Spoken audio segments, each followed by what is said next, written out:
Buenas tardes, bienvenidos. Tenemos que preguntarnos en el comienzo si se está terminando la pandemia. Miren ustedes las imágenes de la ciudad de Londres en este momento, donde se están terminando poco menos todas las restricciones.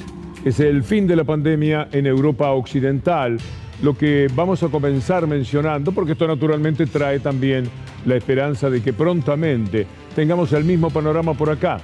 Esto ocurre en varios lugares de Europa, pero hemos tomado el Reino Unido como ejemplo porque fue allí donde tuvimos los mayores problemas de contagio, sobre todo en la última ola del COVID-19. Para hablar de esta ciudad, de este país, de este fin de la pandemia que Boris Johnson decreta al eliminar la cuarentena para casos positivos, es decir, hay un contacto estrecho y no hay que aislarse. Esto es directamente decir, ya no hay que temer a la pandemia o ya no estamos con ningún tipo de restricciones por la pandemia. En Nueva York, lo vamos a charlar más adelante en la columna, verán que ya no corre más el barbijo en lugares cerrados, es decir, se termina el barbijo, se termina la pandemia. ¿Y esto cuándo ocurrirá con nosotros? Tenemos en línea desde Cambridge, en el Reino Unido, al doctor Guillermo Meking, politólogo, graduado en Cambridge, que tiene la generosidad de atendernos. Guillermo, muy buenas noches para usted. Buenas noches, buenas tardes para ustedes. La presentación que acabo de hacer... Le agradezco el contacto, Víctor Hugo. A usted, la presentación que acabo de hacer en el programa, ¿concuerda con lo que usted sabe? Sí, lo que pasa es que el efecto no es inmediato ni es uniforme en todo el Reino Unido, si bien es cada vez un reino más desunido. En Escocia las restricciones siguen y hay que tener en cuenta que todo esto debe situarse en un contexto político y es las graves amenazas que vienen desde adentro del partido conservador, el gobernante, hacia el primer ministro por haber violado las mismas reglas de restricción en cuanto a verse con gente que rigieron durante el año 19 y 20. Hay fotos, cada vez más denuncias. Entonces, el ala conservadora más extrema pide cada vez más libertades para coaccionarlo en el medio de su debilidad política. Entonces ha anunciado que en marzo y en febrero se van a eliminar las pocas restricciones que quedan, pero dice, cubriéndose, que va a ser con el consejo, el asesoramiento de los científicos que emplea el gobierno. Este aquí que si uno consulta a los científicos dicen que no han dicho nada de lo que dice el primer ministro. Así que estamos ante una maniobra política, en realidad. Es impresionante lo que nos está diciendo Guillermo, porque estamos hablando de la vida, nada menos, y esto se puede estar poniendo en riesgo entonces porque el interés de Boris Johnson es salir de este tema para ver si con eso consigue salir de las 16 fiestas que protagonizó en Downing Street 10. Parece que son mucho más que 16, pero 16 son las que investigan. Es un hombre que es desaprensivo completamente. Cuando fue periodista, como somos nosotros, lo echaron de 2 medios prestigiosos por mentir. Así que, en sus campañas electorales, si bien ha sido exitoso, también ha sido mentiroso. Así que es toda parte de una trayectoria de una persona que ha ido a un colegio elitista y que cree que las reglas que puede haber creado su propio gobierno no deben aplicarse a él y a sus colegas, porque son como seres superiores, son una élite en realidad. ¿En algún lugar se corresponde, Guillermo, con la realidad, aunque sea se dan la mano en algún momento, lo que quiere Boris Johnson con el tipo de vida que se está haciendo hoy día en Inglaterra? No, la gente sigue su vida como es normal, es un país cada vez más desigual desde el thatcherismo. Los bancos que administran, se llaman bancos, pero no son bancos en el sentido financiero, sino son, digamos, entes que perdón, tengo un resfrío muy fuerte, le entregan comida a gente no pudiente. Es decir, que lo que es la vida de Inglaterra no cambió tanto como uno podría desde aquí imaginar frente a las medidas que quiere adoptar Boris Johnson. No, ha cambiado mucho la forma de trabajar, la forma de manejarse en las universidades, en los colegios. Eso sí ha cambiado, pero en un trasfondo de cada vez mayor desigualdad y lo que salva todo es algo que a los conservadores les cae mal, que es el Servicio Nacional de Salud. De él se han servido para vacunar y es lo que ha salvado la situación. Bien, Guillermo, muy generoso. Muchas gracias por este aporte para entender un poco más qué es lo que pasa a partir de las medidas de Boris Johnson. Disculpa por el resfrío y la tos. No, pero se lo ha escuchado muy bien y se valora la interesa para acompañarnos. Guillermo Meickin es un hombre vinculado a la Universidad de Cambridge, que desde allí nos está diciendo, bueno, no tanta risa con el tema de Boris Johnson y las medidas que está adoptando. A nosotros nos ha servido de todas maneras ver que lo de Inglaterra se compadece también con otras partes de Europa, donde todo lo que están haciendo es cada vez limitar más el tipo de restricciones. Ya casi no las hay en buena parte del continente y esto de alguna forma nos hacía pensar que nace una esperanza de un rápido final también en la Argentina. Pero ¿por qué presionar? ¿Por qué generar un conflicto con la situación tal como la tenemos ahora? Bastante que lo hemos sobrellevado. Da la impresión de que no hay que apurarse, y mucho menos, por lo que decía Guillermo Meickin, por una cuestión de apuro político, por las necesidades que tiene Johnson.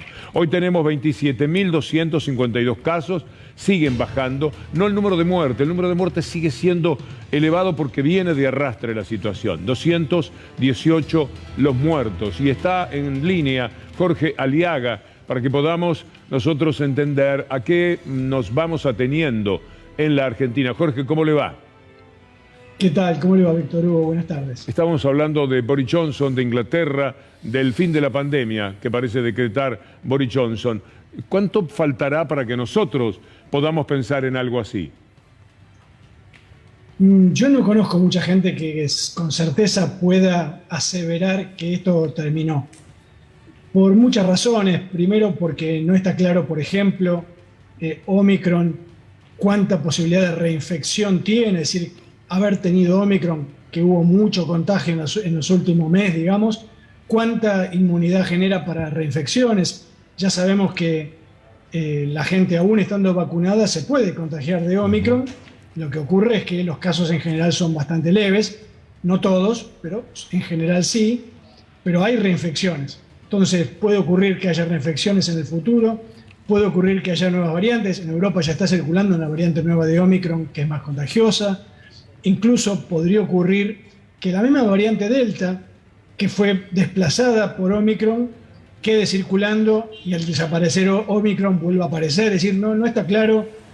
Por ahora lo que ha ocurrido es que hubo muchos contagios juntos, con lo cual baja la cantidad de gente que se puede contagiar, los susceptibles, y además en enero, en general, nos vamos de vacaciones, mucha gente se va y al no estar en lugares cerrados, como estuvimos en diciembre, en muchas reuniones, esas dos cosas ayudan a que los casos bajen.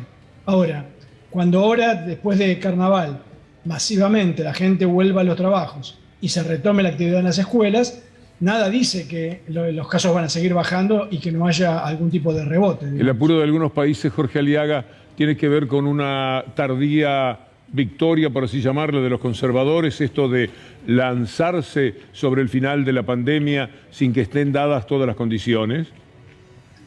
Yo creo que en todo momento se ha tratado en general de alguna manera afectar lo menos posible la economía, aunque eso cueste mayor cantidad de vidas, y para que de alguna manera eso sea más digerible, de alguna manera se vende como que es inevitable y no hay otra solución, digamos. Pero la realidad es que esta suba de Omicron, que muchos salieron a decir, ya está, este es el fin de la pandemia, hay que contagiarse y listo. Bueno, esta suba de Omicron en Argentina va a dejar del orden de 6.000 muertos adicionales. Es decir, no es verdad que no tiene consecuencias cuando se contagian muchas personas. Por supuesto que tiene menos consecuencias por estar tan vacunados, pero no es inocuo. Sí, tengo datos que voy a manejar en la columna más adelante de 3.000 muertos por día si no se hubiera vacunado la Argentina como lo ha hecho en estos meses, o estos 2 años. Muchísimas gracias, Jorge. No, por favor, que tengan buenas tardes. Hasta luego. Hoy vamos a conocer un poco más gracias a Marcela Soberano, que es una especialista en el mundo de la moda. Bienvenida, Marcela. Muchísimas gracias. Hola a todos. Vamos a mostrar una imagen y Marcela nos va a decir de qué se trata. ¿Podemos, Federico Ferro? Hablo con nuestra guía. ¿Qué es esta fotografía y dónde es esto? Esto es un basural a cielo abierto en el desierto de Atacama. Acá, Chile, acá al lado. Y ustedes se preguntarán por qué hay un basural a cielo abierto lleno de ropa. Mucha de esa ropa es nueva. Esa ropa no tiene uso. Si se fijan en alguna foto, está alguien agarrando una etiqueta.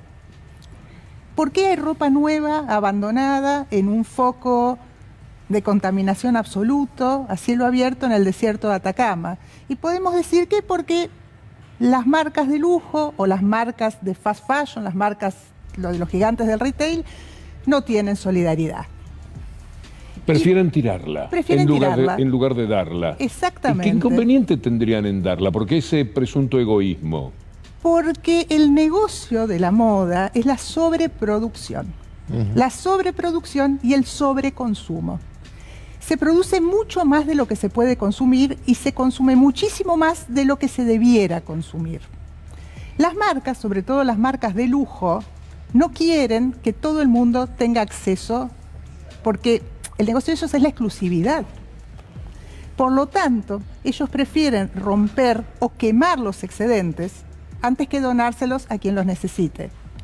Por otro lado, hay todo un esquema de falsas donaciones. En este momento, justamente ayer hablaba con una amiga que está viviendo en Europa, una argentina que está viviendo en París, que me decía que fue un escándalo que justamente salió en los diarios, todo un esquema de donaciones que hay en Francia, que fueron todas a parar al basurero, uno de los basureros más grandes del mundo, que es Ghana.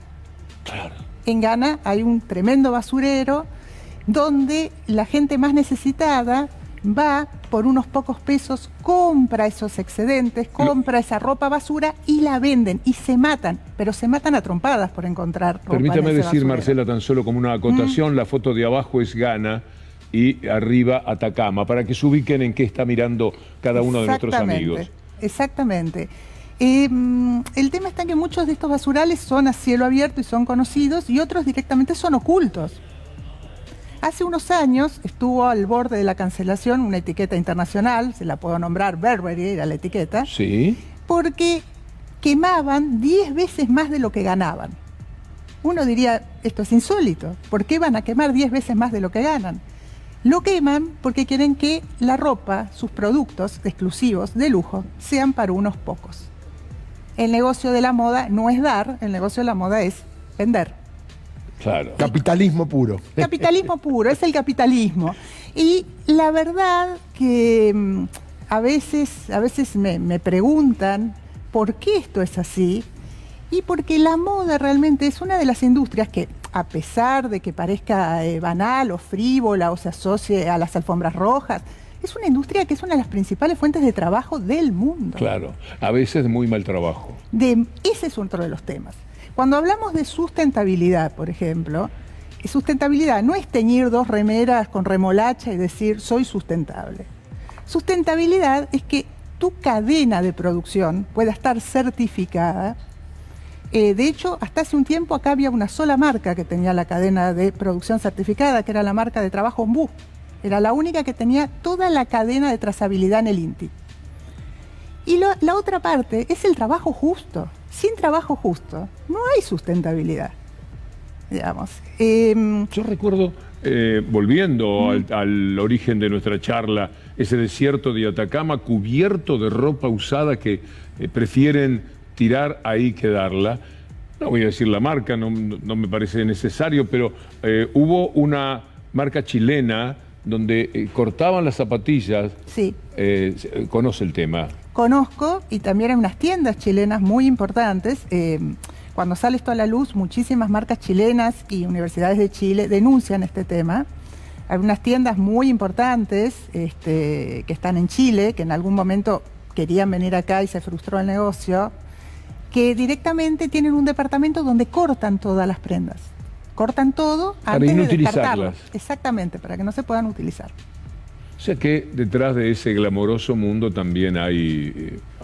miserias. Miserias, ¿no? Como digo yo, la moda te quiere vender todo, hasta sus miserias. De hecho, en la nota que escribí el fin de semana para el Planeta Urbano, hago un poco una analogía con lo que en su momento pasaba, ¿se acuerdan? Con la película Zoolander, que parecía una bobada en ese momento. Y creo que debe ser la película más seria que se hizo sobre el mundo de la moda, donde a veces el humor es un arma poderosísima. Donde el villano, Mugatu, que hace Will Ferrell, dice que va a sacar una colección para todos los desposeídos, para toda esa gente que está en la calle, para todos esos adictos al crack que hacen esta ciudad de Nueva York un lugar tan maravilloso. Y saca una colección para eso. Y realmente, o sea, ya se estaba poniendo en carpeta el tema de la basura de la moda. Es impresionante, pero no hace muchos años, hace 3 o 4 años, en la Semana de la Moda de Nueva York, se puso como un chiste abrigos que parecían harapos, gadgets de los más caros dispositivos que parecían cajitas de cartón corrugado, como si estuvieran hablando de cartoneros. Les parecía gracioso eso. A las marcas de lujo, la pobreza, la precariedad, a veces les parece graciosa. El tema de los precios de la ropa que llamamos cara se ha hecho increíble. Una vez yo vi un tapado en Nueva York y dije, eso tiene que costar como $2.000. Y me provocó curiosidad saber si yo era capaz de saber el precio de algo. Entré y costaba $48.000. Claro. Ahora, para ponérselo una vez o dos, o solamente si cambia de ciudad. Hay gente que no sabe, no tiene idea del dinero que tiene, porque no se puede concebir que alguien gastara, y seguramente hay más caros todavía. ¿No será que yo vi el más caro del mundo? Es obsceno, pero lo que pasa es que justamente lo que no hay es una conciencia de consumo, porque las marcas lo que te venden es una pertenencia, y la pertenencia tiene que ver con lo desmedido, con el mostrar, con el gastar, con el decir yo tengo. Entonces, no hay una conciencia de moda circular. Yo me estoy dando cuenta que las nuevas generaciones sí están como descubriendo las ferias americanas, descubriendo el placar de la familia, van y le sacan el placar a la pobre madre, a la pobre abuela, pero están buscando reutilizar, que el pertenecer no pase por ahí, porque esa es una banalidad que mata.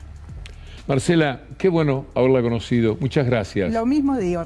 Marcela Soberano es una especialista en ese mundo de la moda, pero sabe verlo en la profundidad, no solamente en la superficie del glamour y de todo lo atractivo. ¿Por qué te reías tanto con la película que ella mencionaba? Porque Zoolander es una película muy divertida, muy divertida, y lo más, me parecía lo más impresionante es el ejemplo que pone, justamente que ponía Marcela, porque finalmente la conexión es hacer ver a todos como si fuera gente que vive en la calle. Esa era lo insólito. Mostrarla, es como, claro. te pueden vender hasta eso incluso. Federico Ferro, nuestro guía, que es muy cinéfilo, dice que peliculón. Yo no me acuerdo. Es probable que si vea algunas escenas inmediatamente la recupere, pero estoy en edad de no molestarme cuando no me acuerdo de algo. Entonces, hacen un gesto. El chiste de la película es que hacen una mirada, ven acá, miran a cámara y hacen una mirada con un gesto. La mirada magnum de Ben Stiller. Hay que hablar del dólar ilegal, un poquito más arriba todavía, ¿eh? 2 pesos, 217 subió hoy, ayer había quedado en 215, y todo esto un poco sabemos, ¿no? Es la manera en la que el mercado empieza a acomodarse en base a las incertidumbres que detecta en función de la negociación con el Fondo Monetario Internacional, parte de lo que venimos explicando en estas últimas semanas. ¿Qué decíamos que hace falta en este país cuando hablamos de gas, Estefanía? Y hace falta infraestructura. era parte de lo que decíamos recién y me parece que eso vamos a hablar ahora, ¿no? De eso vamos a hablar con Agustín Jerez, que es el presidente de Integración Energética Argentina, Sociedad Anónima. Exactamente. Las siglas me dan trabajo, me había aprendido en ARSA, estaba cómodo con eso. Ahora esto es lo mismo que NARSA, ¿no? Exactamente, es la continuadora de NARSA. Hablando de infraestructura, ¿qué están pensando hacerse que están involucrados en algo muy importante? Sí, bueno, en el día de la fecha el secretario de Energía dictó la resolución 67 que tiene por objeto la creación del programa Transportar y la declaración de interés público nacional de gasoducto Néstor Kirchner, que va a tener como objeto la posibilidad de ampliar la capacidad de transporte de gas de nuestro sistema, trayendo gas de Vaca Muerta a los grandes centros de consumo. Agustín, vamos a poner en pantalla, Sí. se lo digo, bueno, voy por acá entonces, una placa y usted comenta lo que la misma refleja. Una de las dos placas que tenemos para esta charla con Agustín Jerez. Gasoducto Presidente Néstor Kirchner, así se va a llamar. Coménteme lo que dice la placa. Bueno, básicamente expresa lo que va a traer a nuestro país, la creación de 38.000 puestos de trabajo en sus diferentes etapas, el ahorro equivalente al 17% de la contaminación también de lo que va a implicar la sustitución de combustibles líquidos, pero principalmente la ampliación de la red de transporte de gas, que tiene por objeto principal la sustitución de importación de GNL, que son los famosos buques que vienen a la Argentina en periodo invernal y que afectan gravemente la cuenta externa de la balanza comercial energética. En una primera etapa, el gasoducto que va a ir desde Tratayén a Saliqueló, que son las localidades entre Neuquén y la provincia de Buenos Aires, va a generar ahorros por más de 1.300 millones de dólares anuales. Y esto implicará trabajo para los argentinos que están involucrados en el sector energético en la provincia de Neuquén y naturalmente un ahorro de divisas importantes que va a poder ser utilizado para el desarrollo de la industria. Agustín, hagamos un mapa, un poco de memoria. Esto nace en Neuquén.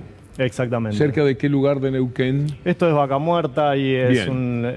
De Neuquén pasa a Río Negro, me imagino. Pasa por Río Negro, pasa por la provincia de La Pampa, Ajá. llega hasta la provincia de Buenos Aires. ¿Y a quiénes va a abastecer? ¿Quiénes se van a beneficiar más directamente? Bueno, se benefician los grandes centros de consumo porque el gas luego ingresa en los anillos del Gran Buenos Aires y eso genera la sustitución justamente de las importaciones, por ejemplo, de GNL de Bahía Blanca.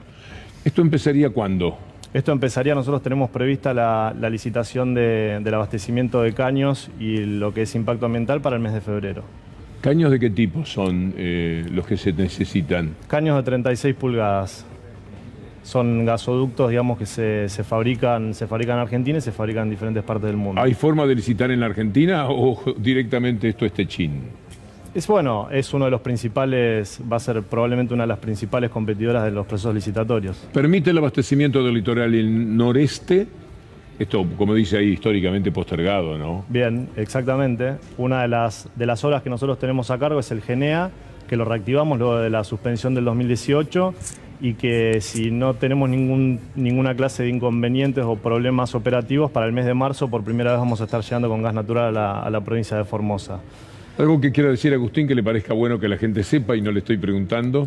No, bueno, que este proyecto implica que el Estado retoma la iniciativa en infraestructura energética, un Estado nuevamente presente pensando en el desarrollo humano y productivo de la República Argentina y un Estado que se define como tal a través de sus hechos y no de sus palabras, y este es el resultado del esfuerzo de un montón de actores involucrados que no solamente tienen que ver con el Poder Ejecutivo, sino también con el Poder Legislativo, porque esta obra, este proyecto va a poder ser posible también gracias al aporte solidario impulsado por Máximo Kirchner, y eso me parece que nos potencia como Claro. país y que sin lugar a dudas nos va a otorgar una ventaja cualitativa en materia energética, pensando también en el abastecimiento interno y en una segunda etapa poder también ir hacia los mercados regionales y que la Vaca Muerta que nosotros queremos sea una realidad y poder de alguna manera u otra generar esos beneficios tan ricos que trae la energía abundante y competitiva.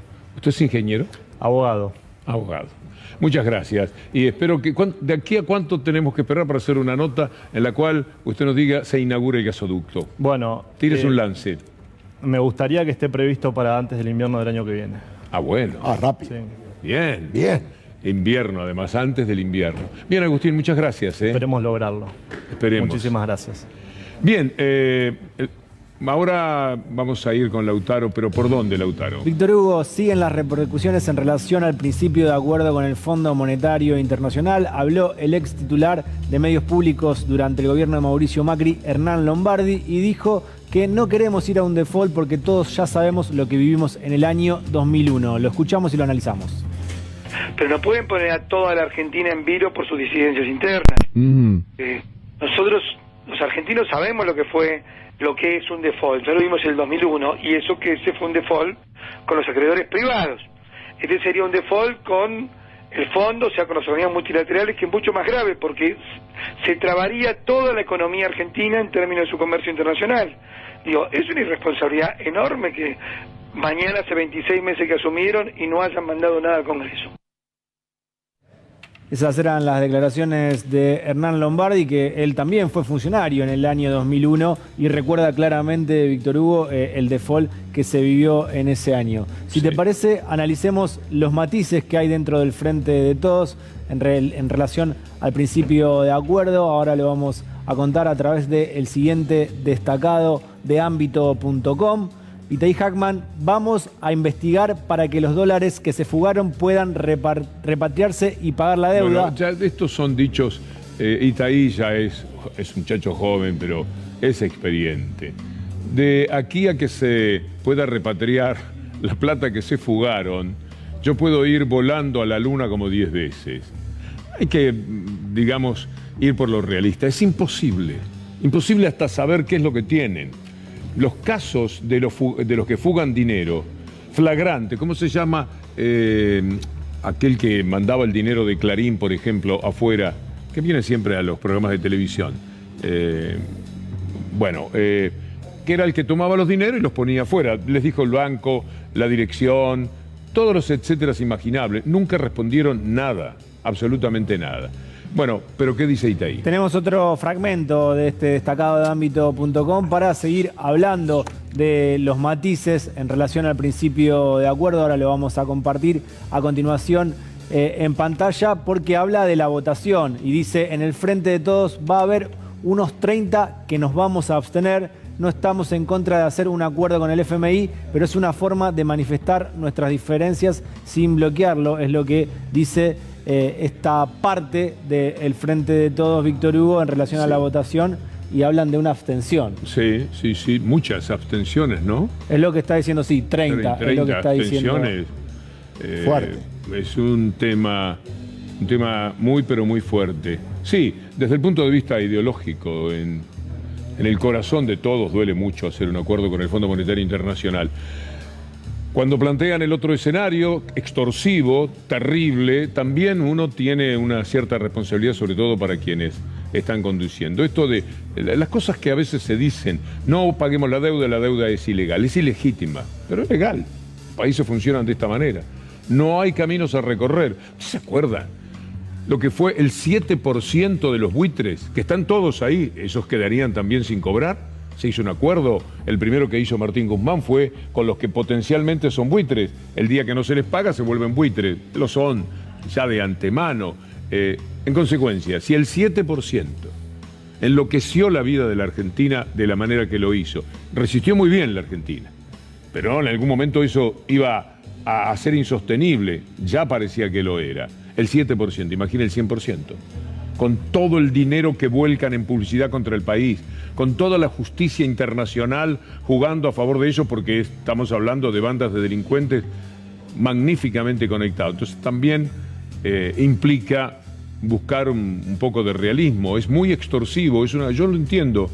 También hubiera preferido el default en mi corazón, pero después cuando uno mira sobre la mesa qué es lo que hubiera sucedido, se hace muy bravo, se hace muy difícil. Pero lo que estamos buscando, y hace muy bien Lautaro, es saber qué puede pasar.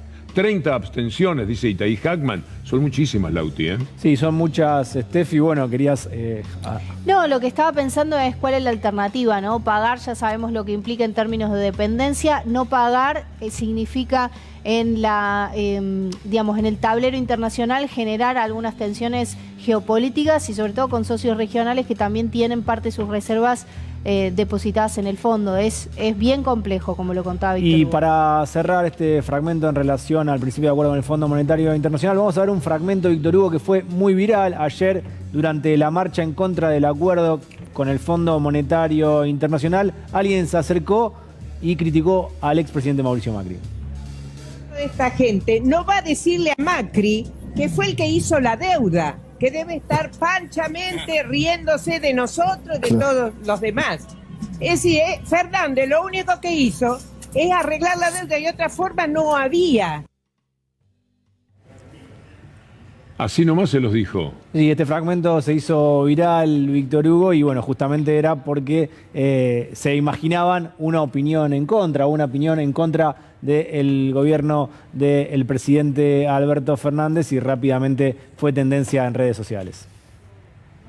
Bien, ahora vamos a hablar de la Gestapo, que no solamente hicieron el zafarrancho atroz con la Argentina de tomar esa deuda, sino también con la propia República, en un tema que trata el doctor Villarroel.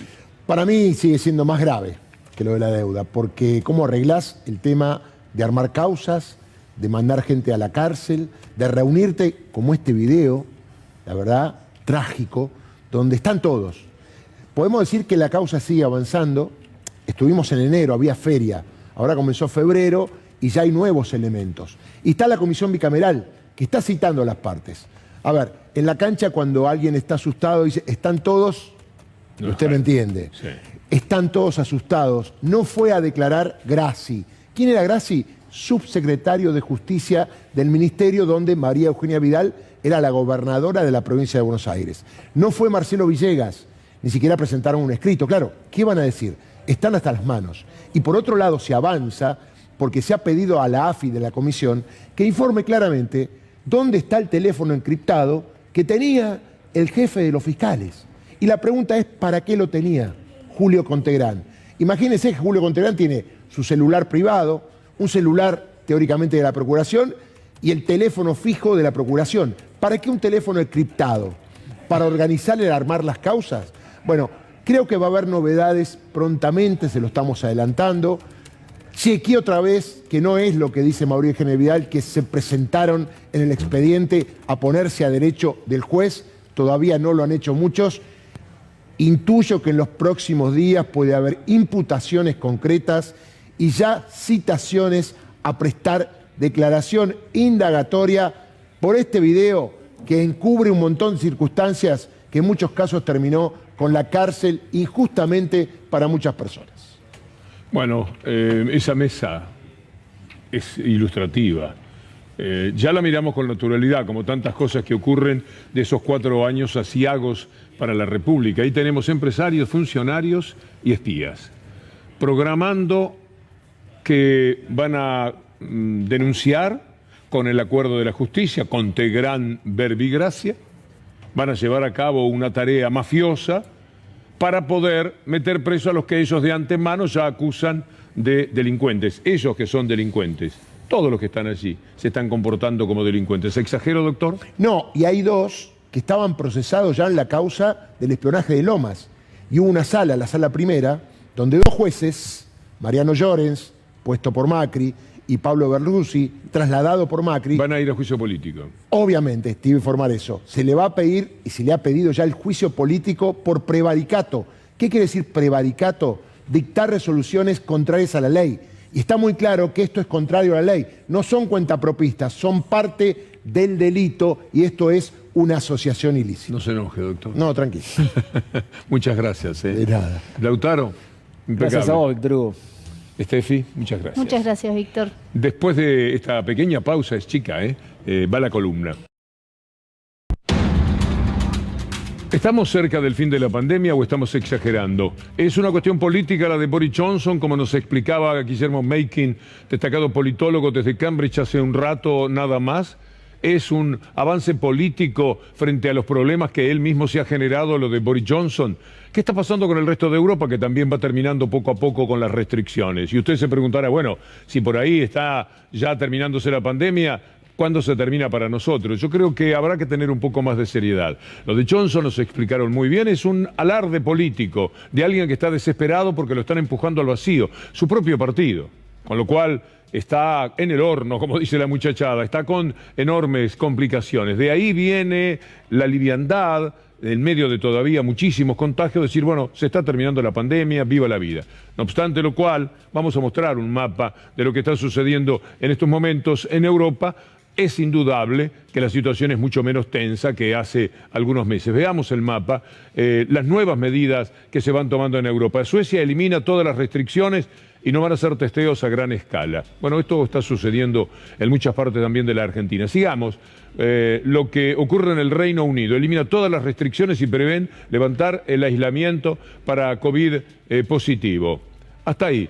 Con estos dos ejemplos no se alcanza. Pero mire lo que ocurre en Nueva York. Se lo contamos así. La gobernadora Kathy Hochul anuncia el fin del mandato para usar mascarillas en lugares cerrados como restaurantes, teatros o museos en Nueva York. La determinación podría poner fin a las batallas legales y a los enfrentamientos entre quienes han estado a favor y en contra del uso de mascarillas. Sin embargo, de acuerdo a la CDC, los casos de COVID aún están muy altos para tomar este tipo de decisiones. Cuando aún tenemos cerca de 300,000 casos por día, yo diría que aún no estamos listos. Lo que pasa a favor de pensar en que en algún momento se va a terminar la pandemia es que los científicos sostienen que las vacunas han sido formidables. El mundo vacunado, porque hay una parte del mundo que no lo está, poco a poco va a estar a salvo, porque las nuevas cepas, las que puedan aparecer, no van a poder con la vacuna. Esto es casi una certeza que entregan los científicos, por lo menos aquello de lo que nosotros nos venimos ocupando siempre. Es improbable que próximas variantes de COVID-19 eludan las vacunas, están diciendo en esos estudios. De todas maneras, la Organización Mundial de la Salud tiene sus reparos, estos reparos. We have the tools to prevent this disease, to test for it and to treat it. Where people have access to those tools, this virus can be brought under control. Where they don't, this virus continues to spread, to evolve, and to kill. The biggest barrier we face to ending the pandemics as a global health emergency is ensuring all people in every country have access to those tools. Dicen esto y precisan 1.500 millones nada más que para que África pueda vacunarse. 40 de 54 países. 1.500 millones de dólares. Imagínese, compárelo con la famosa deuda que tiene que afrontar la Argentina para que tenga también una dimensión. Prácticamente toda la África podría pensar en vacunarse si alguien va y pone 1.500 millones de dólares. Un mundo muy injusto, muy insolidario. Es una vergüenza. Porque además comprometen hasta su propia supervivencia, porque si hay quienes se van a contagiar, estas cosas vuelven y se producen otras olas. Y vas a saber si es tan cierto, uno tiene muchas ganas de creerlo, lo que decíamos recién, que las vacunas van a poder con todas las cepas nuevas. Es una barbaridad lo que sucede, pero las vacunas han sido una verdadera maravilla. ¿Sabe lo que hubiera ocurrido en la Argentina si no estuviéramos vacunados de la forma en que nos han vacunado en este tiempo? 3.000 muertes por día tendríamos en este momento. Esta es la información, el impactante pronóstico de Oscar Atienza, que lanzó esto respecto a qué estaría ocurriendo hoy en la Argentina si no estuviéramos vacunados de la forma en que ha sucedido.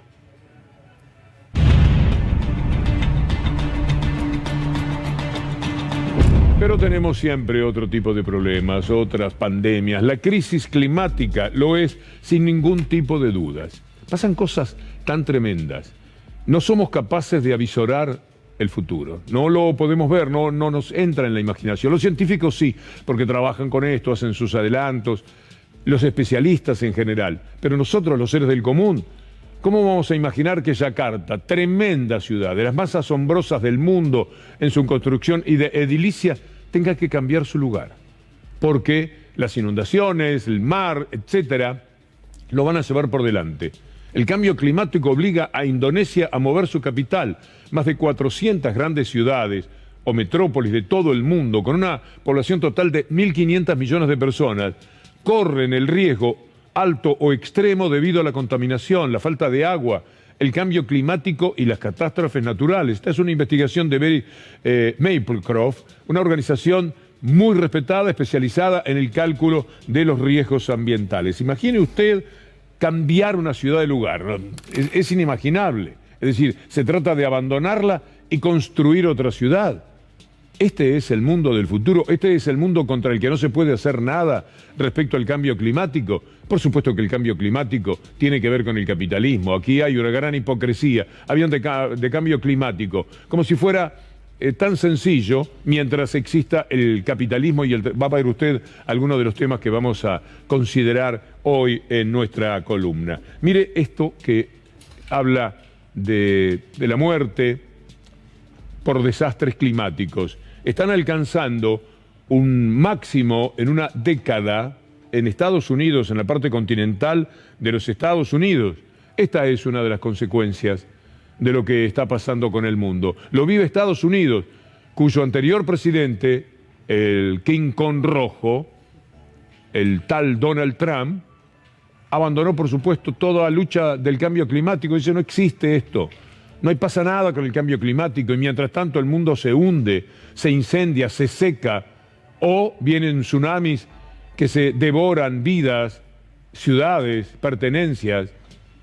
Bueno, hay que lidiar con toda esa gente y sobre todo hay que meterse en la cabeza que cada vez más capitalismo y salvaje como el que tenemos es imposible para pensar en una calidad de vida. Cada uno está muy afirmadito, yo vivo ahora, vivo esta etapa, pero dentro de 20 años, ni hablar de 70 o 80 años, cuando nosotros no seamos ni un recuerdo, va a ser tremendo para la humanidad. Mire lo que pasa en España. La mitad de los campos ya están en alerta por sequía. La mitad del campo español ya está en situación que desespera frente a lo que está sucediendo.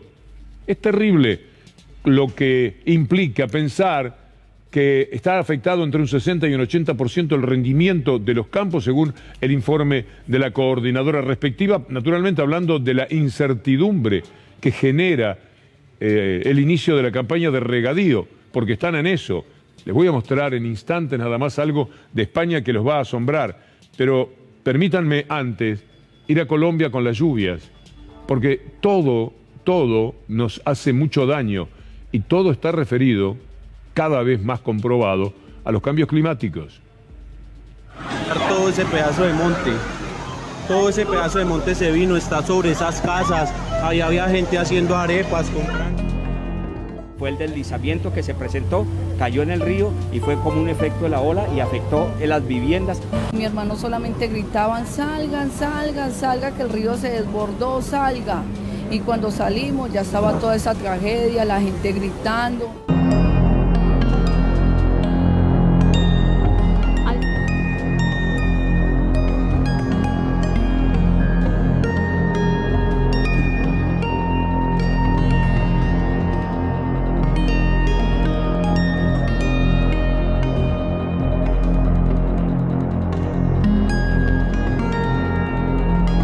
Mientras tanto, de España, Aceredo,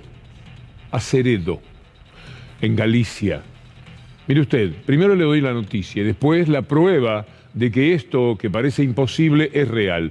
La sequía deja al descubierto la aldea gallega de Aceredo, en Ourense.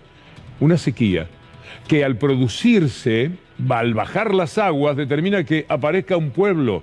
Hace 30 años quedó totalmente sumergido por la creación de un embalse. Aquí ha ocurrido también en la Argentina, en el río Limia. Bueno, ese río, ese embalse, se han secado. ¿Y qué es lo que ha surgido?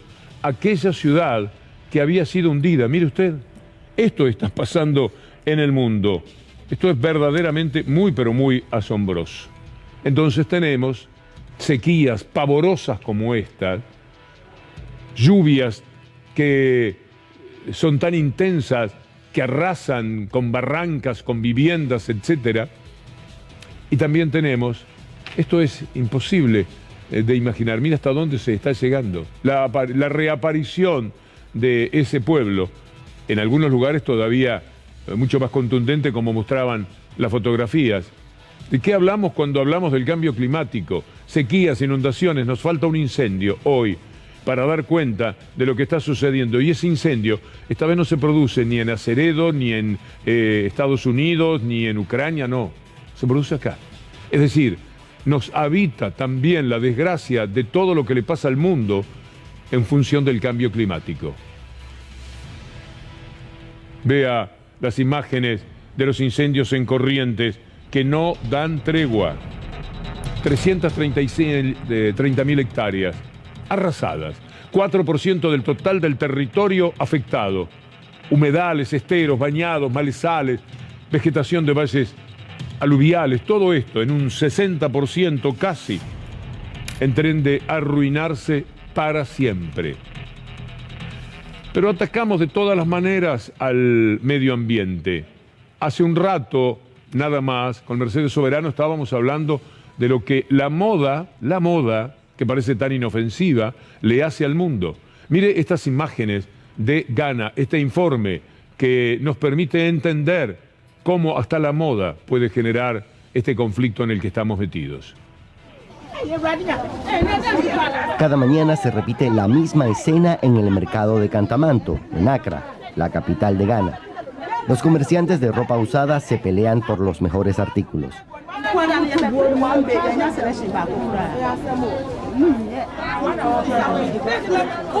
Sin embargo, desde hace unos años, los comerciantes comenzaron a quebrar porque nadie quiere comprar ropa de baja calidad.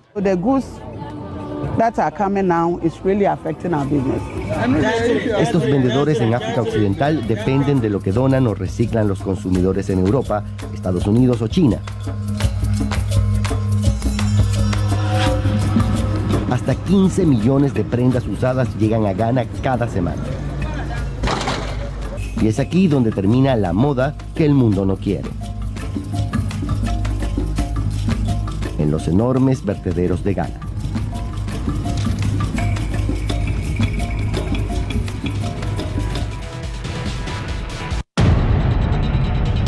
Radiografía Pro, porque la sequía también es moral. Y estamos inundados de hipocresía. Y nos incendiamos cada día de fastidio, de indignación, frente a tanta mentira como la que hay que sobrellevar entre esa derecha que no para de mentir y esos medios de comunicación que son los que los contienen y los que les permiten toda esa mentira. Mire usted lo que pasa con la cordillera de los Andes. Provincia de Mendoza, su gobernador, Rodolfo Suárez, hombre de Cornejo, está cediendo gratis 12.000 hectáreas de la cordillera a un centro de esquí. Los legisladores peronistas reclaman informes, denuncian que la superficie es demasiado amplia, en fin, pero allí hay negocio.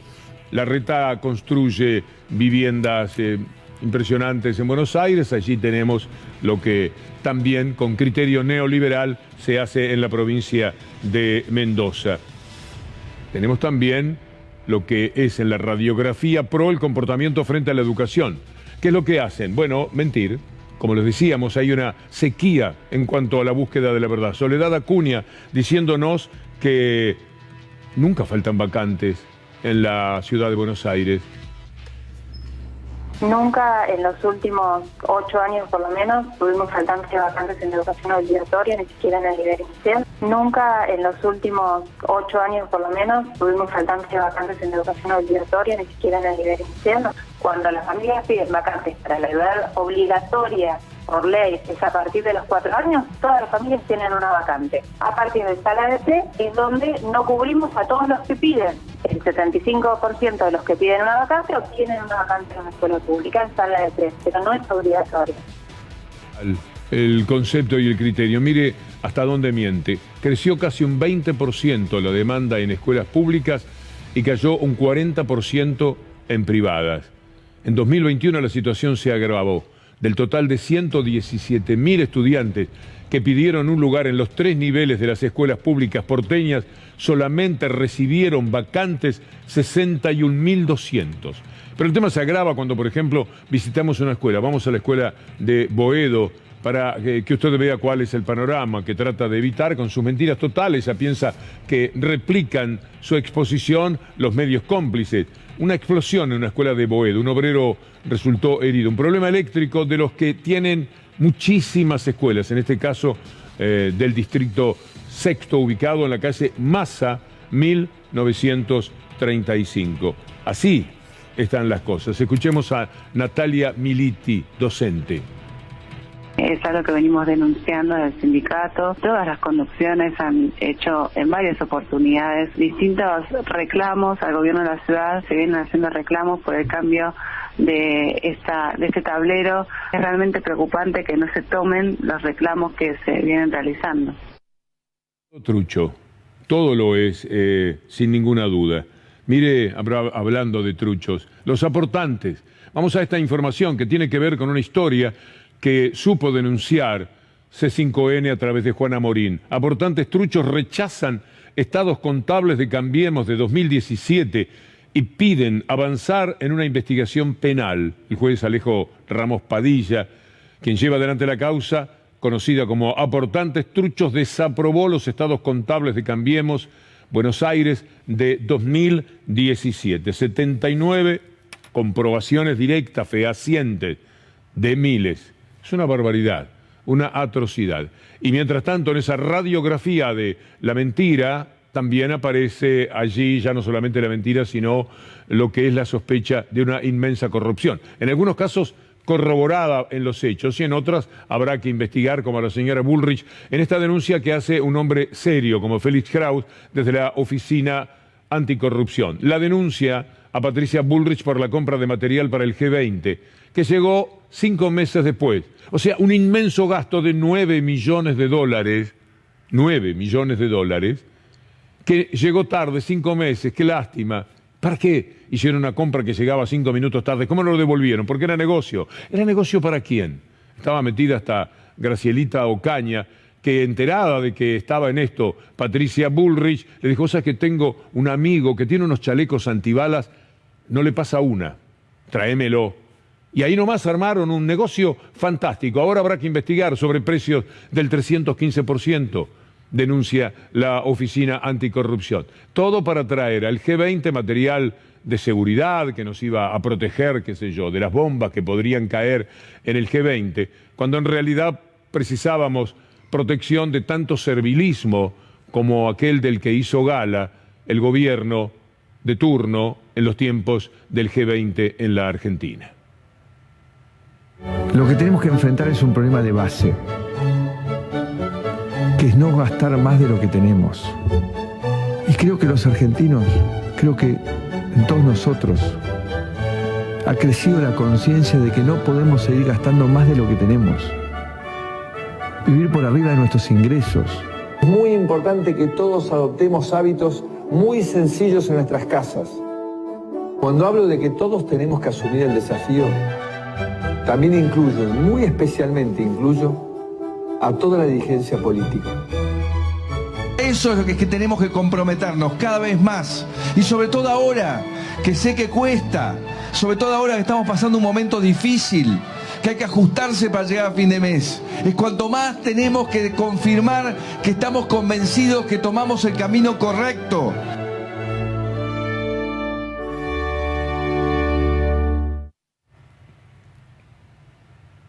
Qué tipo, ¿no? Bueno, esto era lo que pasaba en el G20. Para esto compraba Patricia Bullrich 9 millones de dólares, deme 2, deme 3 de aquella herramienta, de aquella arma, etcétera. ¿Por qué nos estamos pertrechando para el G20? No sabe la que se puede venir. Entonces, por eso es que hemos salido de compras, decía. Y después, vino 5 meses después, mucho más caro. Bueno, ¿qué se va a hacer? Nosotros somos como somos. Mire lo que dice Diego Giuliano sobre todo este tema que estamos presentándole, el de la radiografía PRO. Se ha dado una disparidad tarifaria en todo el país. Hay una distinta tarifa por un servicio de transporte público de pasajeros. Durante el gobierno anterior prácticamente se eliminó el subsidio al interior del país en materia de transporte público. Esto no es uno contra otro. no es Buenos Aires contra el interior. Se trata de fijar pautas federales que no tengan esta brecha extraordinaria que haga que un santafesino, un cordobés, un marplatense tenga una tarifa, 60 pesos casi, en Necochea 80 pesos y en la ciudad autónoma 18. Bueno, esto que dice Diego Giuliano tiene que ver con el tema de los colectivos, de los precios, de una situación muy injusta en todo el país, y es lo que están tratando de ordenar. Nación quiere que la ciudad se haga cargo de algo, por fin que también tenga un costo, y naturalmente salen a defender todo esto. Mire primero cómo es el tema de los colectivos en la Argentina, la injusticia que se da.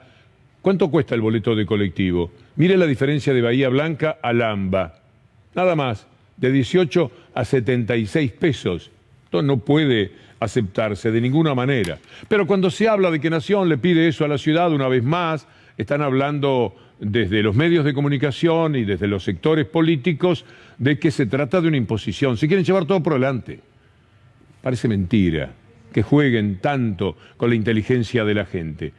Jorge, que es Macri, dice: primero que me gustaría decir es que evidentemente el gobierno nacional ha tomado una decisión que es aumentar las tarifas.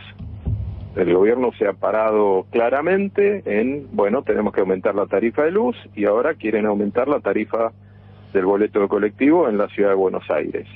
Entonces hay una decisión del gobierno que tendrá que ver con la inflación, con los números que no le cierran, tal vez con requerimiento del Fondo Monetario, de decir, bueno, en la ciudad se aumentan tarifas. En ese marco está puesta esta decisión de empezar a discutir o quitar subsidios. Más bandido no se consigue, no es fácil, porque esto, dicho por un hombre preparado finalmente, que todo lo que quiere es sacar todo el tiempo ventajas políticas, ¿qué está defendiendo? Es impresentable lo que hace, y no muy suelto de cuerpo. Bueno, están favorecidos por esos medios de comunicación que con una enorme complicidad están abogando, como le vamos a mostrar, por los más ricos. ¿Cómo le van a quitar el subsidio a la gente de los barrios más poderosos en Buenos Aires? ¿Por qué a ellos? Bueno, porque tienen mucho. Y entonces ellos se preocupan por gente que está allí, la que excepcionalmente ya no sea tan rica como era cuando pudo comprar determinado tipo de apartamentos, de vivir en ciertos lugares, que naturalmente son más caros, pero con muchas más ventajas, con muchos más servicios, etcétera. Una calidad de vida completamente distinta. Y en consecuencia, una calidad de vida que por lo menos pagala. De verdad. Uno, quien habla, vive en una zona que también tiene sus privilegios. Y no puedo dejar de asombrarme de lo que son las tarifas, por ejemplo, de la luz. Da vergüenza. Por cierto, en consecuencia, a toda esa gente, no tenemos el mapa de la ciudad que mostramos hoy. Le pido cada cosa sobre la marcha yo, porque marca con claridad, indica cuál es la franja. Lo podemos hacer después de lo que vamos a ver. ¿Lo tenemos? Bueno, ahí está entonces, qué rápidos. Gracias, Federico Ferro, Anabela Sánchez, Julián Capazo y Juan Pimontes Onganía. La segmentación de tarifas en Gran Buenos Aires. El otro, el que mostrábamos primero, me gusta porque es más claro. Ese. Lo que está en rojo es, bueno, usted sabe cuáles son las zonas de Buenos Aires. El resto está en otra complicación. El resto de la gente tiene a muchísimos que tienen un sueldazo de 70, 80 mil pesos que los tiene por debajo de la línea de pobreza. 80 mil pesos sin considerar alquiler es estar por debajo de la línea de pobreza. A esa gente le tienen que mantener el subsidio. ¿Qué quieren? Matarla, echarla, abandonar la ciudad, tirarles una bomba en la que solamente queden los edificios, pero no quede más la gente. ¿De verdad que ese es el tipo de proyecto? Vamos a escuchar la defensa que se hace de esos barrios mucho más ricos, a los cuales, como corresponde, les van a quitar el subsidio, que además toda la vida ellos hablan de los subsidios con desprecio. Cuando le quitan los subsidios a los que más tienen, se enojan o defienden situaciones que son también impresentables. distribuido los lugares en rojo donde va a ser este aumento. Estos son barrios cerrados. Se supone que los barrios cerrados tienen mayor poder adquisitivo. Como vos decías, Fernando, no siempre es así, porque uno puede vivir en un barrio cerrado, tener una casa de hace mucho tiempo y tener un ingreso mínimo que no te permite tener un aumento tan grande de la factura. Hay algunos barrios cerrados que pagan mucho menos despensas que algunos edificios de algunos lugares. Exactamente. Está lleno de matrimonios jóvenes que fueron a barrios cerrados, con lo poco que tienen, compraron, o sea, es completamente desigual, pero bueno. Es desigual, frente a la desigualdad. Bueno, cada cual, se vive como se puede, se hace periodismo como se puede, y así estamos, pero volvamos al tema en cuestión. La situación de la inmensa mayoría es tremenda. Si no la subsidian, directamente tiene que apagar la luz, no lo va a poder sostener.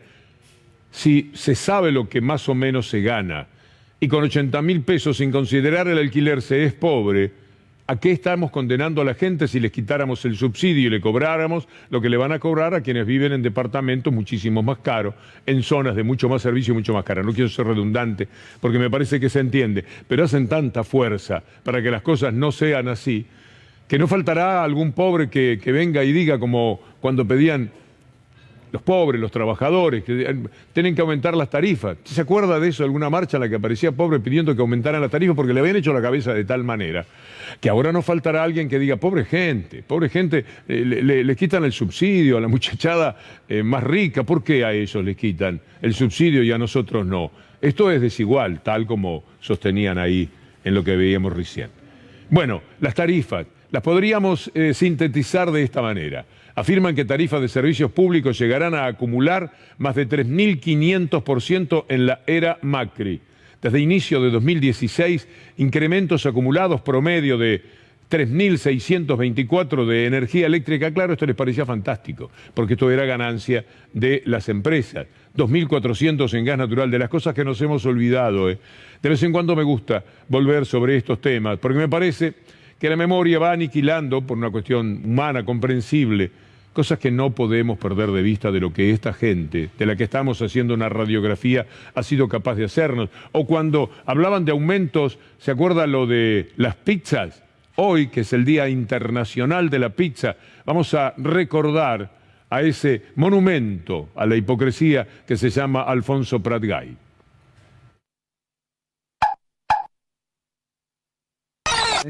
Asusta cuando decís en porcentaje cuándo va a subir, cuánto va a subir, ¿viste? Pero puede pasar que hay una factura que pagaba, no sé, 150 pesos y ahora pasa a pagar, no sé, 350 pesos. Está bien, son 200 pesos, pero 200 pesos son 2 taxis, ¿viste? Eso también es lo que hay que entender. O 2 pizzas. 2 pizzas, ¿viste?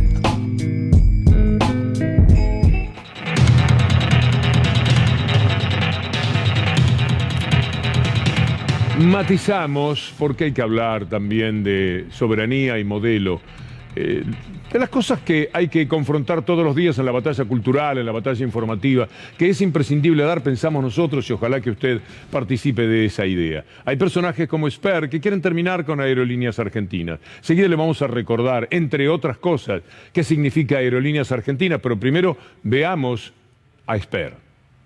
Yo creo que Aerolíneas, ya lo he dicho hace muchos años, hay que cerrarla directamente. Yo creo que Aerolíneas, ya lo he dicho hace muchos años, hay que cerrarla directamente y decretar cielos abiertos en Argentina. Quien quiera volar en la Argentina que lo pueda hacer. Y le aseguro que los buenos empleados de Aerolíneas que hay, y hay muchos, van a encontrar empleo rápidamente. Mire lo que dice, ¿no? Siempre contra Aerolíneas, hace poquito era Cavallo, contra Aerolíneas, sin respetar lo que ha significado además Aerolíneas en los tiempos de la pandemia, pero además lo que es para la vida cotidiana del país. Mire lo que ha pasado en este mes, nada más, para no ir demasiado lejos. ¿Cuántos pasajeros cree usted que ha trasladado a Aerolíneas, de los cuales la mayor parte es dentro de la Argentina, prestando un servicio en la Argentina? Superó el 1 millón de pasajeros en 2022. Ahí la información que daba Pablo Seriani, que es el presidente de la empresa. y se puede pensar en que la oferta de vuelos para la red doméstica va a superar este año los niveles de la pandemia. Ya que estamos con buenas noticias, porque 1 millón de pasajeros de Aerolíneas Argentinas ya no solamente es una respuesta a ese personaje, sino que también es una manera de levantar el ánimo, porque lo necesitamos y tenemos que conocer las buenas noticias, así como a cada rato tenemos que compartir lo que nos desagrada del mundo y, si es necesario, también de la Argentina. Mire lo que ocurre en Puerto Madryn, por ejemplo, para hablar de un destino turístico que este año está viviendo una etapa formidable. Hace 15 años que no tenía un verano como este, Puerto Madryn. 2.500 millones de pesos ha movido Puerto Madryn. Mirá lo que significa a veces cuando empieza una etapa de recuperación. Es verdad, es parte también de lo que habría que mencionar, que es el espíritu de quienes viven en este país. Porque le das un cachito así de oportunidad, de sueños, y sueñan. Le das una chancecita mínima, lo acompañás, le pones un previaje, que no es una chance mínima, sino algo importante, pero ayudás con eso y se mueven millones de personas. Con lo que sea el sueño de estar con la familia este rato, 15 días, 20 días, un rato, en lo que es la tarea del año. Esto es Puerto Madryn. Tenemos otra linda noticia. A ver, en Salta, el tren a las nubes. 6.000 pasajeros. 6.000 pasajeros. Mire, vamos a tomarnos un tren, bueno, hay que detenerse en esta belleza para recordar también un poco de la interna argentina. El carnaval, 26 y 27 de febrero, ocupación plena en la provincia de Corrientes. Ahí están los preparativos para el carnaval. 400.000 personas estarán pasando por allí con el tema del previaje. Además, se viene un carnaval completamente distinto, añorado después de este tiempo en el cual, por supuesto, pasarlo bien, divertirse, estar en Puerto Madryn, estar en el tren de las nubes, estar en el carnaval, y ni hablar de los lugares que más frecuentemente mencionamos en materia turística, Mar del Plata, Partido de la Costa, que ha sido un éxito descomunal en esta temporada, la Villa Carlos Paz y tantos etcétera de Córdoba, nada menos, y todo lo que es Entre Ríos, porque no solamente se trata del carnaval, esa provincia que es de las más exitosas también en materia turística. En fin, podríamos nombrar tantos y tantos lugares, que son los que están acogiendo a una Argentina que va cambiando, que va mejorando, a tal extremo que pasan cosas que parecen Argentina año verde. Le voy a contar algo, prepárese para no creerlo, si está comiendo, suspenda el movimiento de la cuchara, porque esto es interesante de verdad.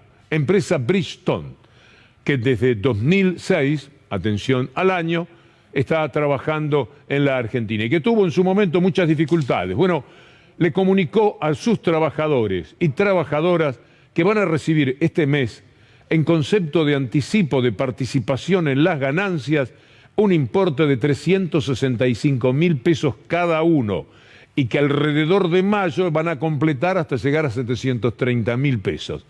Me pone cara Pato del Vecchio mi cámara como diciendo: qué buena idea, ¿no? Esto de repartir ganancias. Las empresas, no todas ganan, algunas empatan, algunas se están recuperando, algunas se están levantando cabeza, pero qué bueno es pensar, y bravo Bridgestone, no tengo naturalmente ningún interés allí, salvo el de mostrarle esta información para algo posible que pueda hacer un poco mejor el mundo. Reconocer que el trabajador, cada uno de ellos, participó muy activamente en la recuperación, en el paso al frente de la empresa. Es con todos, me gusta esa frase. Me gustaría ahora, para que se entienda por qué la lucha, abrazo partido para pagarle al Fondo Monetario Internacional, la enorme discusión que desde el punto de vista filosófico corresponde desde lo que son el mundo de las ideas también, y esta impaciencia, esta incomodidad, este desencanto que provoca tener que negociar nuevamente con ellos y que no hay más remedio porque el mundo es una extorsión cotidiana de la que hay que salir a como dé lugar. y uno no sabe si han acertado o no, pero aspira a que sí, porque este crecimiento que le marcamos y que permite que una empresa distribuya para cada trabajador 730.000 pesos, entregándoles ahora la mitad, nada menos, nos está hablando de una posibilidad de crecimiento que tiene que ver con toda la actividad industrial. Y si se crece, se paga. Lamentablemente, alguno dirá, no hay que pagarles nada, olvídense, porque es imposible sostener eso. Es irresponsable, lo podemos decir tomando un cafecito, yo no les pago nada y chao, los mando de paseo. Sí, lo podemos decir ahí, tomando el cafecito, pero no tenemos la responsabilidad para que millones de argentinos puedan vivir un poco mejor y algunos directamente vivir esto que les estábamos mostrando. Hay que confrontar, como lo hizo esta señora con la que hemos elegido despedirnos en la columna de hoy. No va a decirle a Macri que fue el que hizo la deuda, que debe estar panchamente riéndose de nosotros, de todos los demás. Es decir, Fernández lo único que hizo es arreglar la deuda y otra forma no había. Nos han hecho muchas cosas y hay que dar esa pelea todos los días, en todos los frentes. Pero hay cosas que sin ningún tipo de duda y por más que le duela a los que les duele, hay mejoras. Todos los días las podemos constatar. No hay un solo dato de los que ofrecemos aquí que pueda ser refutado felizmente porque están naturalmente detrás gente que ha merecido altísima confianza por su comportamiento en todo lo que sea el pronóstico, el adelanto o la evaluación de las realidades. Bueno, muchas gracias a ese maravilloso equipo de producción con Anabela Sánchez, Julián Capazo, Federico Ferro en la conducción. ¿Quién está dirigiendo, Federico? Chuso, el gran Chuso, y Juanpi Montesonganía, de la dinastía de Charlie, que ahora ya está preguntándole a Gustavo Silvestre, Gato, ¿estás listo? Y seguramente la respuesta es sí, está todo pronto. Bueno, vamos entonces, más o menos te dice. Amigos, hasta mañana si Dios quiere.